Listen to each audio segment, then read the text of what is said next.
No, no, no, no, no, no, no, no, no.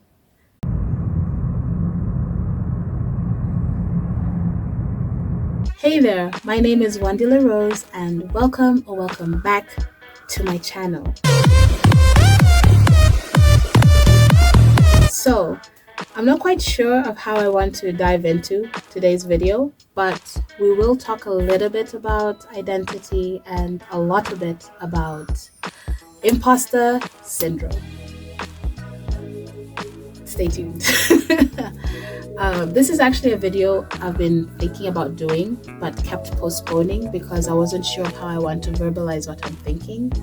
But something happened this week that made me realize it's time. It's time! And that'll make sense later in the video. So let's get into it. If you have been watching my videos, then you'll know that I have a first and middle name. First name Wandile, middle name Rose. And if you didn't know that, then hey! A good portion of my life has been spent with me trying to figure out which name I should go by and whether or not that matters. Most people know me as Rose because that's the name I use the most. That's, in my mind, the name that's easier to the world, easier to spell, and it's a nice name. It's a freaking flower. Come on now. But I digress.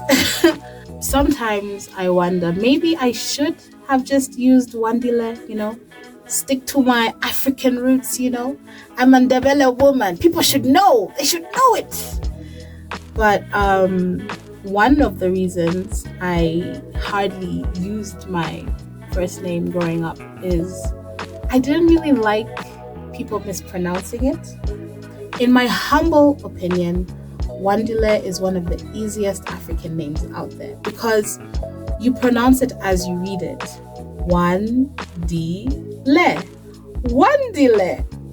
But I've been called Wandile, I've been called Wandil, latest is Wandila, and no, no.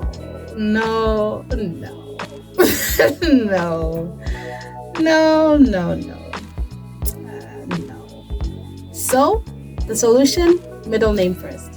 But since I think 2020 or 2021, I started signing my art with just my first name, Wandile, because, I don't know, that makes sense to me. So, I also kind of like the idea that in the art world, people will most likely, if anyone is familiar with me or my art, they'll be like, oh, Wandile, right? I like that. I like it a lot. So it's interesting. But the idea of identity and constantly trying to figure out where you fit and how you're supposed to place yourself and what you're supposed to do with these terminologies and whether they matter or not, I don't know. It's always in my mind because sometimes you just want things to make sense. You want to know that you make sense, And does anyone make sense? Am I making sense? I don't even know what my point was anymore. But let's get back.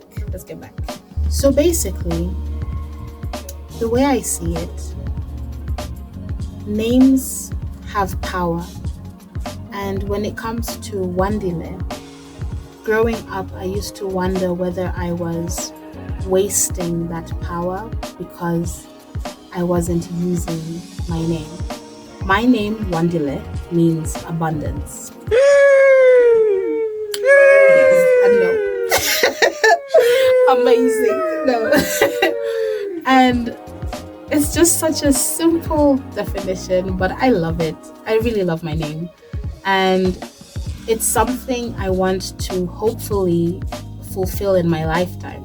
Just to live a life of abundance, whatever that means or whatever that will mean to me, because I would say whatever that means to me now probably won't be the same in 5, 10, 3 years from now. So I like the idea that with the names that we have and the meanings that they hold, we can grow into them.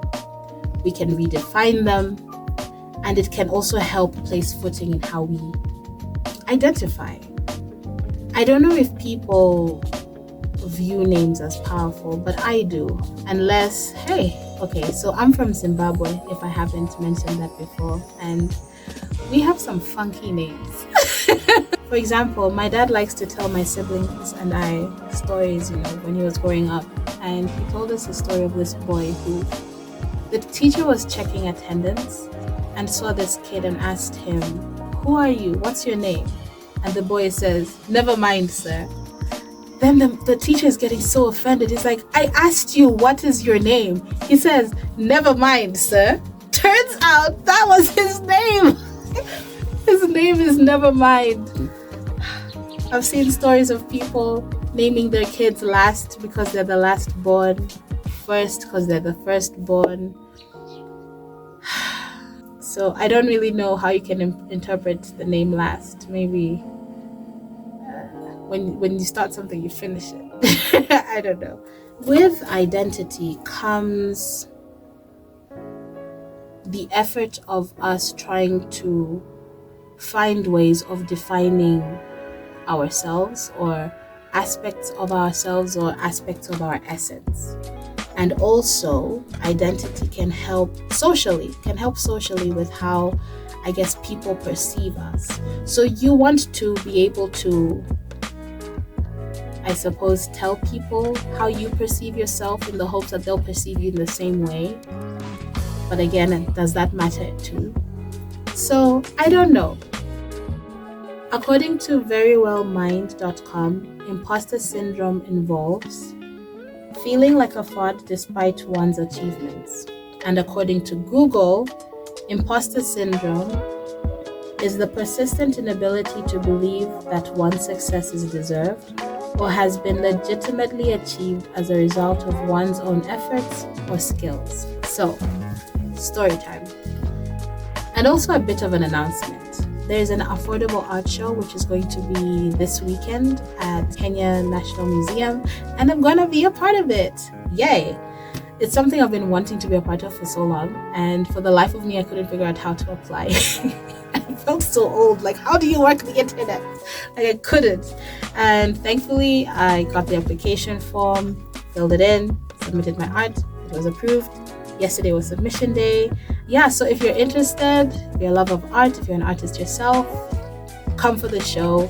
There's going to be all sorts of artwork by all sorts of artists, and it's free on Saturday and Sunday. So yeah, I had this whole plan of filming the whole process for aesthetic purposes, of course. And I started it. I showed my little paintings or whatever. I showed, the ride all the way to the place, arriving the place, and I completely forgot. I've completely forgot after that. So just trust me, I'm a part of it. Just trust my word. So once you get to the place, there is someone who checks to make sure you're on the list. You join a queue so that you can interact with some jurors who are going to just assess your painting and the price point. Once you come to an agreement, you sign in some form and you leave your artwork. So it's a pretty straightforward process. And up until the point I reached the queue, I was very confident in myself, very confident in my artwork, very confident in my quality and everything in between. But once I got to the museum, I joined the queue, seeing so many people, okay, that's an exaggeration. I went there in the morning, so we were not that many, but we were quite a number of people. And everyone is just carrying amazing artwork.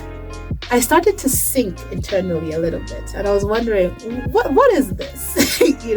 I'm in the queue, people ahead of me, people behind me, and I'm just getting in my head, just being like, are you sure you belong here? These are most likely people who are established as artists, like this is their career, this is their thing, Usually when I start getting into my head, there's a specific song I like to listen to, so got an earphone in one ear, started listening to that song, trying to calm myself down because there were still quite a few people ahead of me before it was my turn to interact with the jurors.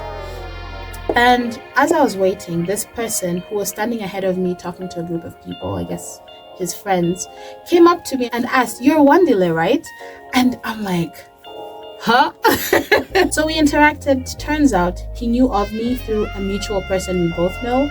And um, it was really cool. It was a really cool interaction. Although the whole time I was just hoping, please don't be awkward. Don't be awkward, because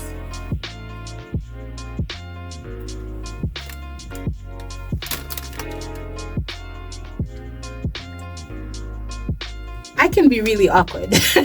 But I think it went okay. So during our interaction, he asked me, some questions, whatever interaction, right? But there were two questions that he had asked that took me aback. So far aback, I still haven't moved forward yet. um, and the crazy thing is, those are just normal questions to ask someone, at least an artist. The questions were: one, where are you based? Like, where is your clientele? Clientele? And the second question was, when was your last exhibition? Again, really normal questions to ask. But I had to even clarify, like, I'm not a full-time artist like that. I didn't even finish my sentence. I hope he wasn't waiting for a full stop, because I literally said, what is that? That's me. I'm just there. In that moment, my mind went all over the place. One side was like flattered to think, oh, this person thinks I have clientele. This person thinks I might have clientele. This person thinks I've done exhibitions. Okay, I kind of have.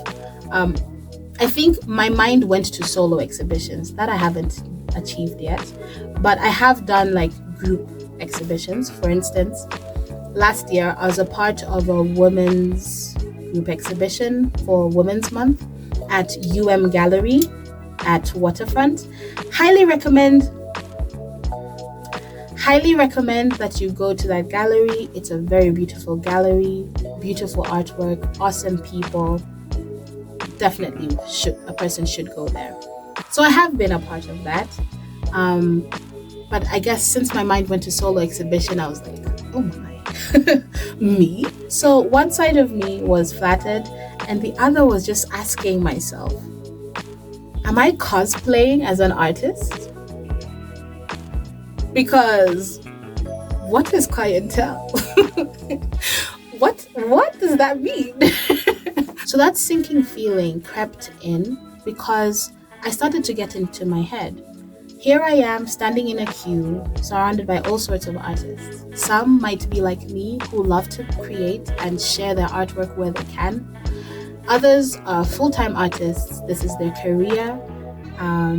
This is their wheelhouse, And that imposter syndrome of wondering, do I actually belong here? Am I someone people would take seriously? Or is my art something that people would take seriously? Is there anything special, unique, or different about my artwork? Or am I just someone who knows how to draw? And asking myself those questions obviously are not helpful because, those are not the right questions to ask yourself. But I couldn't help but ask those questions because I was just letting my mind run amok. So according to verywellmind.com, apparently there's 5 types of imposter syndrome. One, which is the perfectionist, so you feel like everything has to be perfect for you to be able to fit in to this group or whatever situation. Number 2 is the expert, so you believe you have to really be knowledgeable of what you're doing to qualify. There's the natural genius, so you think that it has to come naturally. You have to be intellectual and intelligent about whatever it is that you want to be a part of to qualify. There is the soloist, so for you to feel justified, you have to do this by yourself. You shouldn't ask for help because asking for help doesn't mean you did it, right? And the 5th one is the super person, basically believing that you should be the one who's working the hardest to feel justified in your accomplishments. And I don't know where I fall into those versions of imposter syndrome, but all I do know is sometimes I catch myself thinking, for me to feel justified in calling myself an artist, I should actually be someone who is a full-time artist. Regularly, getting work, doing commissions, selling artwork, doing exhibitions, all of that and in between. And I think that's too high of an expectation to set for oneself because 1, those are things you achieve over time, right? Those are things you have to gain experience in order to find those opportunities. Of course, that mindset is something that I have been unlearning, and I think sometimes a lot of us do that. We feel that for us to be able to view ourselves in a certain light, we have to achieve certain things. For us, it's the same idea as thinking you will be happier once you get the job or get the relationship or get the money. You feel justified in how you identify once you achieve certain things. And sometimes that's not how life works. Of course, this is not a one-size-fits-all perspective, because I can't walk around saying I'm an engineer, yet I've never been to engineering school. I don't even have the degree. The point I'm trying to make is that it's not good to assess your achievements based off of external factors, because that's not necessarily fair to you, and also you can't really control that. And you're just opening yourself up to more self-doubt. You're opening yourself up to comparing yourself to other people, which should never be the case. Your race, their race, different races, right? What you're trying to do, what they're trying to do, different. It's important to just be in your own bubble. Okay, to a certain degree. Not trying to sound like a hermit, but it's good to be in your bubble for a healthy amount. I know I've been in my bubble for so long. Sometimes when I go out and oh, how do you interact with people again? So no, not that way. But I mean where you're just in your zone so much so that you don't compare yourself to other people. Rather, you compare yourself to yourself. Are you improving?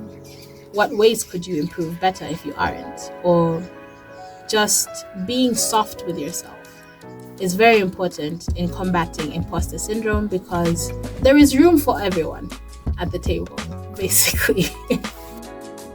I don't have a conclusion.